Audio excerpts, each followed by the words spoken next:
መጋቢ ሐዲስ ዶክተር ሮዳስ የፈለገውን ነገር መጻፍ አይችሉም። እኔ ምለው መጋቢ ሐዲስ ዶክተር ሮዳስ እድሜው ስንት ነው?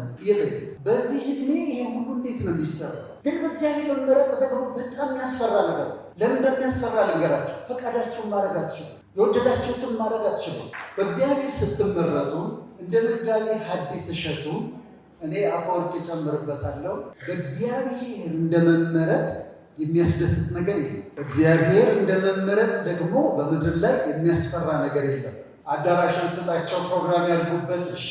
ስብሰባ መደረግ ያለበት አዳራሽ ስጣቸው፣ እሺ። ለዚህ ጉዳይ ቤተክርስቲያን ለማሰራት ገንዘብ ያስፈልጋል፣ ስጥ፣ እሺ። እግዚአብሔር ፈጣሪ መናገር ሲፈልግ መናገር የሚፈልገውን ነገር በሳቸው ልቦና ያስቀምጥና በሳቸው አንደበት ይናገረዋል። ይሄ የሚያስደስት ነገር ነው።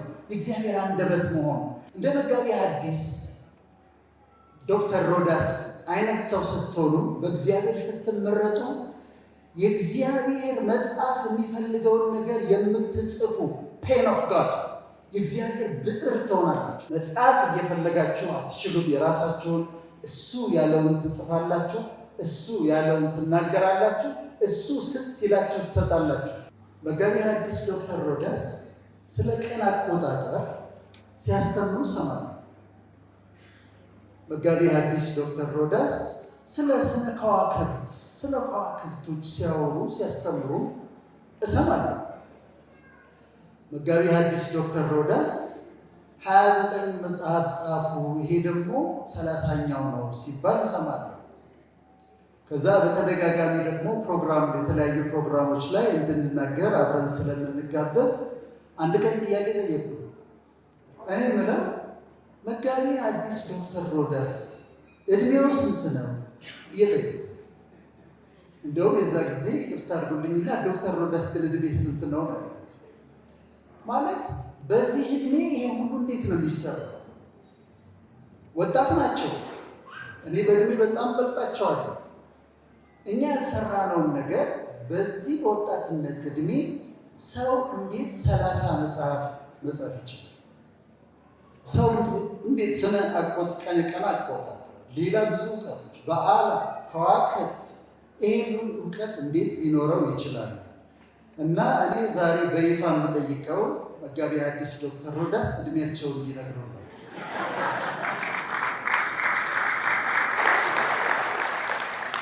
እሳቸው ፈቃደኛ ካልሆኑ በሕግ አግባብ እንጠይቃቸዋለን።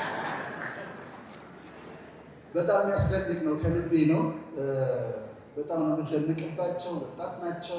የሚሰሩት ስራ በእሳቸው 2-3 እጥፍ እድሜ ባላቸው ሰዎች የሚሰራ መቼም እችን ብዬ ነው የምወርደው። በእግዚአብሔር እንደመመረጥ የሚያስደስት ነገር የለም።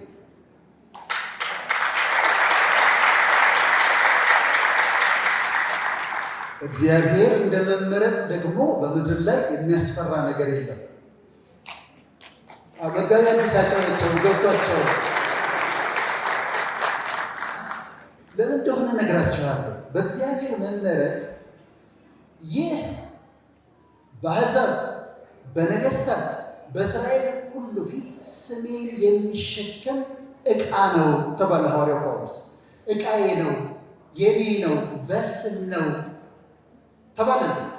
ጌታ የሚናገረው ያለ እንደ መጋቢ ሐዲስ ዶክተር ሮዳስ አይነት ሰው ስትሆኑ በእግዚአብሔር ስትመረጡ የእግዚአብሔር መጽሐፍ የሚፈልገውን ነገር የምትጽፉ ፔን ኦፍ ጋድ የእግዚአብሔር ብዕር ትሆናላችሁ።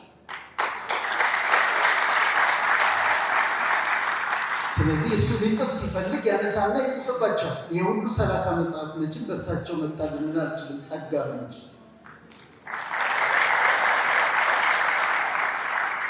በእግዚአብሔር ስትመረጡ እንደ መጋቢ ሐዲስ እሸቱ እኔ አፈወርቅ እጨምርበታለሁ። መጋቢ ሐዲስ እሸቱ አፈወርቅ ወርቅ አንደበት ስላላቸው ማውዝ ኦፍ ጋድ ስለሆኑ የወርቅ አንደበት እንደሳቸው ደግሞ ስትሆኑ እግዚአብሔር ፈጣሪ መናገር ሲፈልግ መናገር የሚፈልገውን ነገር በሳቸው ልቦና ያስቀምጥና በሳቸው አንደበት ይናገረዋል። ይሄ የሚያስደስት ነገር ነው። የእግዚአብሔር አንደበት መሆኑ እግዚአብሔር ብዕር መሆን እስቲ ያስማመስከን ስለሰራ እንደዚህ ድርጅት ባለቤት ደግሞ እንዳቶ ትእዛዙ ደግሞ ስትሆኑ እግዚአብሔር ሀብት ይሰጣችሁና ገንዘብ ያደርጋችኋል። አዳራሽን ስጣቸው፣ ፕሮግራም ያድርጉበት፣ እሺ። ስብሰባ መደረግ አለበት፣ አዳራሽ ስጣቸው፣ እሺ። ለዚህ ጉዳይ ቤተክርስቲያን ለማሰራት ገንዘብ ያስፈልጋል፣ ስጥ፣ እሺ። ምንድናቸው አቶ ትእዛዙ? የእግዚአብሔር ዕቃ ናቸው፣ ገንዘቤሽ ናቸው፣ የእግዚአብሔር እጅ ናቸው። መስጠት ሲፈልግ የሚሰጥባቸው እጅ ናቸው።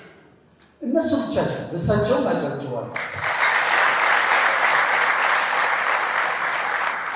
እዚህ ውስጥም አላችሁ የእግዚአብሔር ብዕር፣ የእግዚአብሔር አንደበት፣ የእግዚአብሔር እጅ ሆናችሁ እግዚአብሔር የኔ የሚላችሁ ሰዎች አሉ። መታደል ነው። እንደዚህ ያለ እሱ እኔ ተበዥቻለሁና አትፍራ። አንተ የኔ ነህ መባል፣ አንቺ የኔ ነሽ መባል። በውሃ ውስጥ ባለፍ ጊዜ እኔ አብሬ እሆናለሁ፣ ወንዞቹ አያሰጥሙህም። በእሳት ውስጥ ባለፍ ጊዜ እኔ አብሬ እሆናለሁ፣ ነበልባሉ አያቃጥልህም አለና ወረድ ብሎ እንደዚህ አለ፣ በፊቴ የከበርክና የተመሰገንክ ነህ። precious and honored። በጣም ደስ ይላል። በእግዚአብሔር መመረጥ አይደለም? በጣም ደስ ይላል። እሱ ነው እኮ ያለው። ሰው ስላከበረ አይደለም። በፊቴ የከበርክና የተመሰገንክ ነህ አለ። እሱ ካከበራችሁ ደግሞ ምንም ጥያቄ የለው። በጣም በጣም የሚያስደስት ነው። ግን በእግዚአብሔር መመረጥ ደግሞ በጣም የሚያስፈራ ነገር ነው። ለምን እንደሚያስፈራ ልንገራችሁ። ፈቃዳችሁን ማድረግ አትችሉም። የወደዳችሁትን ማድረግ አትችሉም። እኔ ዮናስን ሳስበው በጣም ያስገርመኛል። መርከብ ላይ ሲወጣ ከፍሏል። መክፈል ያለበትን ለመርከቡ ከፍሏል። የሚያስፈልገው የዘመኑ ዶክመንት ቪዛ አለው። ወደ ተርሴስ ነው መሄድ የፈለገው፣ መብቱ ነው። እግዚአብሔር መጣ፣ መንገድ ነው፣ ማዕበል አስነሳ፣ እንዲጥሉት አደረገ፣ አሳ ነባሪ እንዲውጠው አደረገ፣ ወስዶ ባህር ዳር እንዲተፋው አደረገ። ምነው እግዚአብሔር አንተ የኔ ዕቃ ነህ፣ የፈለግከውን ነገር ማድረግ አትችልም፣ እኔ የምልህን ብቻ ነው የምታደርገው። የሚያስፈራ የወደዳችሁትን ማድረግ አትችሉም። አቶ ትእዛዙ ዝም ብለው ተነስተው ድግስ ደግሰው እንደው ለክብራቸው ለሀብታቸው ማሳያ ማድረግ አይችሉም። ጠይቀው ነው፣ አዳምጠው ነው፣ ልባቸውን አዳምጠው ነው።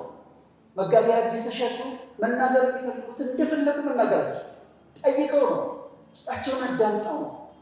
መጋቢ ሐዲስ ዶክተር ሮዳስ የፈለገውን ነገር መጻፍ አይችሉም። ወጣት ስለሆኑ አንተ እያልኩ እቸገራለሁ። አይችሉም። ጠይቀው ነው፣ አዳምጠው ነው። እና የፈለጋችሁትን መሆን አትችሉም። መናገር እየፈለጋችሁ አትናገሩም። የራሳችሁን መጽሐፍ እየፈለጋችሁ አትችሉም። የራሳችሁን እሱ ያለውን ትጽፋላችሁ፣ እሱ ያለውን ትናገራላችሁ፣ እሱ ስጥ ሲላችሁ ትሰጣላችሁ። በእሱ መመረጥ አንተ የኔ ነህ፣ አንቺ የኔ ነሽ መባል በጣም በምድር ላይ የሚያስደስት ነገር ነው። ግን ደግሞ አንተ የኔ ነህ፣ አንቺ የኔ ነሽ መባል ደግሞ በጣም የሚያስፈራ ነገር ነው። ስለዚህ መጋቢ ሐዲስ ዶክተር ሮዳስን እንኳን ደስ ያለው ትላለው እና የቅድም ጥያቄ እንደግም ያቀርባለሁ እድሜያቸውን እንዲነግሩን አመሰግናለሁ። ስላዳመጡ ሮዳስ በቤተ ክርስቲያን ያደገ ዘርሱ ህይወቱ ውስጥ ቤተ እግዚአብሔር ይባላል። ለሮዳስ አይነት ዘርሱ ህይወቱ ማለት ከትንሽነቱ ጀምሮ ቤተ ክርስቲያን ያደገ ማለት ጡጦ ቃል እግዚአብሔር ነው። በአሻንጉሊቱ ቃል እግዚአብሔር በቤት ዳደሮ ቁሙ ይሄ በቤተ ክርስቲያን። ስለዚህ እንደ አይነቱ ሰው ሲናገር ይታመናል፣ ሲናገር ይሰማል። ቢጽፍ ብሩ ይባረካል፣ ቢናገር አንደበቱ ይባረካል። ስለዚህ መጽሐፋችን ምንድን ነው የሚለው? መጽሐፍትን የሚያነቡት በእውቀቱ ይሞላሉ። ቅዱስ ጳውሎስን ጢሞቴዎስ ሲመክረው እውቅ በእንተ አንብቦ ወዘርፈ ሀሉ እወቅ፣ ተጠንቀቅ፣ አንብብ፣ በእሷም ጸንተህ ይሄን ያደረግ እንደሆነ ወዘንተለ እምነገበከ ርእሰ ተይታዲህ ወዘሂ ይሰማዓከ፣ ይሄን ያደረግ እንደሆነ የሚሰሙንም ራስህን ታድናለህ። ሐዋርያው ቅዱስ ጳውሎስ ሊቅ ነው፣ የብሉይ ኪዳን ሊቅ ነው። ማይማር ከገማልያል እግር ስር ተምሬ ቁጭ ብዬ ተምሬያለሁ። በእውቀት ከፈለጋችሁ እበልጣችኋለሁ አለ። እውቀት ነገር ግን እውቀቱን ከሕይወት ጋር አገናኝ። ቅድም እንደተነገረው የእኛ ቅዱሳን አባቶች መምህሮቻችን የቃል ዘር መምህሮች ብቻ አንባቢ፣ አነብናቢ፣ አመስጣሪ፣ ቀባጣሪ ብቻ ይኖሩታል፣ ያስተምራል። እኔ በየቀኑ 150 የታጀራ መምህር ወደ ሰጣቸው የታጀራ መጋቢ ምስል ገራዎች የሚባሉ መምህር ነበሩ። በእውነት የበቁ መምህር